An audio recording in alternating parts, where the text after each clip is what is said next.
कहते हैं ना, बड लाइक ऐसा डिश है जिसे पकाकर परोसा जाए तो उसका स्वाद डबल हो जाता है। और वैसे ही एक बड लाइक कलाकार लेता है तो अपने कलम और अपने कैमरे से लिया जाता है। आज मैं आपको एक कहानी बताने वाला हूँ ऐसे एक बदले के बारे में जो फिल्मी पर्दे के ऊपर लड़ा जा रहा है। एक तरफ शाहरुख खान के बेटे खान और दूसरी तरफ और एक ऐसा आदमी जिन्हें आर्यन खान को सलाखा के पीछे पहुंचा दिया था। और वो आदमी कोई नहीं है, एनसीबी ऑफिसर समीर वानखड़े। नमस्ते दोस्तों, आज हम बात करेंगे बॉलीवुड के एक ऐसे स्टोरी के बारे में जो आपको अदालत तक पहुंचा देगा।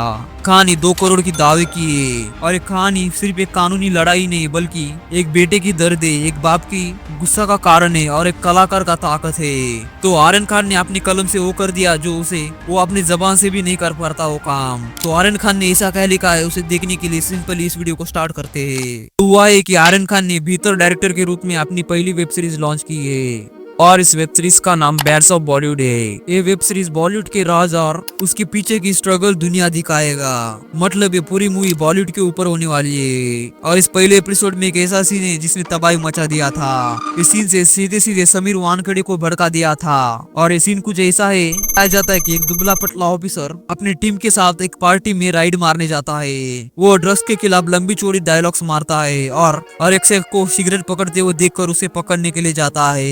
लेकिन उससे उसका पता पूछता है और उसके पास एक बॉलीवुड का एक्टर खड़ा होता है।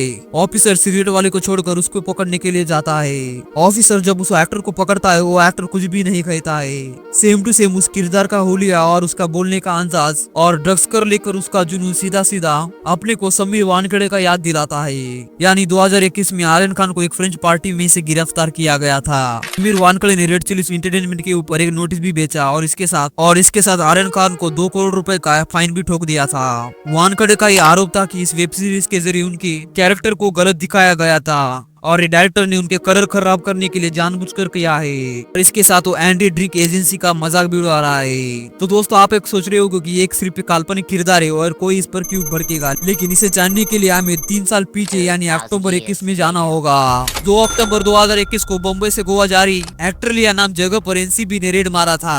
तो इस टीम को लीड कर रहे थे इंस्पेक्टर समीर वानखड़े। 3 अक्टूबर 2021 आर्यन खान और उनके 2 दोस्तों को अरेस्ट कर लिया गया था उस दिन।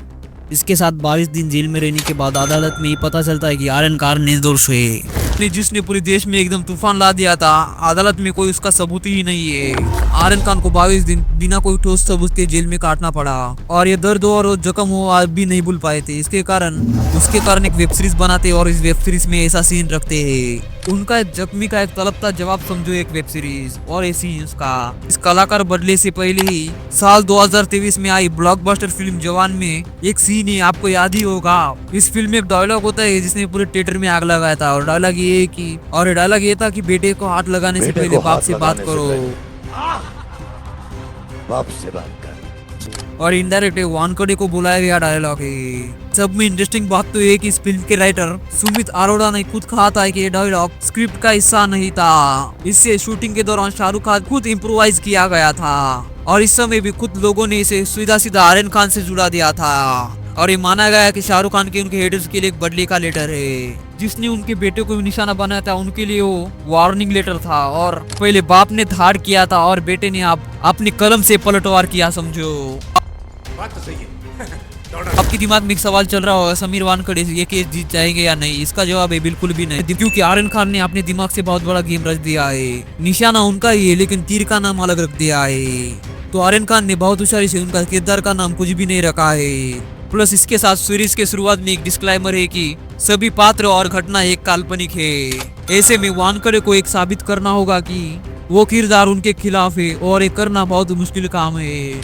और दूसरा रीजन ये है कि दिल्ली हाई कोर्ट ने वानखड़े को एक सवाल पूछा था। जब वानखड़े ने दिल्ली हाई कोर्ट में एक केस कर दिया था तो कोर्ट ने सबसे पहले ये सवाल पूछा कि यह बम्बई की जगह है और इसे दिल्ली में तैयार किया गया है। कोर्ट ने उन्हें अपने याचिका में सुधार करने के लिए कहा था। तीसरा रीजन ये है कि कई बार किसी चीज को दबाने की कोशिश में वो और भी ज्यादा मशहूर हो जाता है। इससे पहले शायद कुछ लोग ही इस किरदार पर ध्यान दे रहे थे, लेकिन अब वानखड़े केस से उस कैरेक्टर को बहुत फेम मिल चुका है और कैरेक्टर फेमस हो चुका है और ये किरदार उन पर आधारित है। इसके कारण उनके पुराने गुस्से पर नमक छिड़ गया समझो। पुराने केस को देखने के बाद एक नागरिक और एक यूट्यूबर होने के कारण मेरे माइंड में एक सवाल है। समीर वानखड़े के सबूत में 3 सवाल जो मेरे माइंड में बहुत देर से भड़क रहे थे। पहला सवाल, आप मानहानि का दावा किस सबूत के ऊपर करोगे जबकि सीरीज में आपका नाम ही नहीं लिया गया है? तो आपके लिए क्वेश्चन है, क्या मिलता जुलता हुलिया है किसी को बदनाम करने के लिए काफी है? कमेंट में लिखना मत भूलना। और दूसरा सवाल ये है कि आर्यन खान के ऊपर आपका केस इतना ही मजबूत था तो आप अदालत में उसे साबित क्यों नहीं कर पाए? और एनसीबी की स्पेशल इन्वेस्टिगेशन टीम SIT को उन्हें क्लीन टिक देना पड़ा था।